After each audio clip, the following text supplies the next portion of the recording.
লোহিত সাগরে চলাচলকারী পণ্যবাহী জাহাজগুলোতে হামলা বন্ধ করার ঘোষণা না দেওয়া পর্যন্ত হুতিদের বিরুদ্ধে অভিযান চলবে বলে জানিয়েছে যুক্তরাষ্ট্র।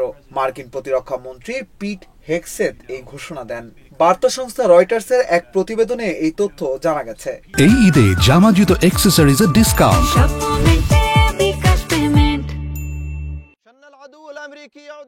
এদিকে হুতিরা পাল্টা হুঁশিয়ারি দিয়ে বলেছে, যুক্তরাষ্ট্র হামলা বন্ধ না করলে তারাও পাল্টা হামলা অব্যাহত রাখবে। ইয়েমেনের বিদ্রোহী গোষ্ঠী হুতির বিরুদ্ধে গত শনিবার থেকে বড় ধরনের হামলা শুরু করে যুক্তরাষ্ট্র। গত জানুয়ারিতে যুক্তরাষ্ট্রের ৪৭তম প্রেসিডেন্ট হিসেবে দ্বিতীয় মেয়াদে শপথ নেওয়ার পর মধ্যপ্রাচ্যে ডোনাল্ড ট্রাম্পের এটি সবচেয়ে বড় অভিযান।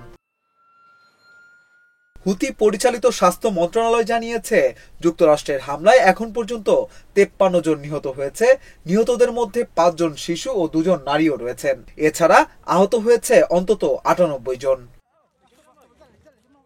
উল্লেখ্য, এক দশকের বেশি সময় ধরে ইয়েমেনে সশস্ত্র সংগ্রাম করছে হুতিরা। ইয়েমেনের অধিকাংশ অঞ্চলই এখন তাদের দখলে। ২০২৩ সালের অক্টোবরে গাজায় ইসরায়েলি হামলা শুরু হলে এর প্রতিবাদে লোহিত সাগরে বাণিজ্যিক জাহাজ লক্ষ্য করে তারা ১০০-এর বেশি হামলা চালিয়েছে।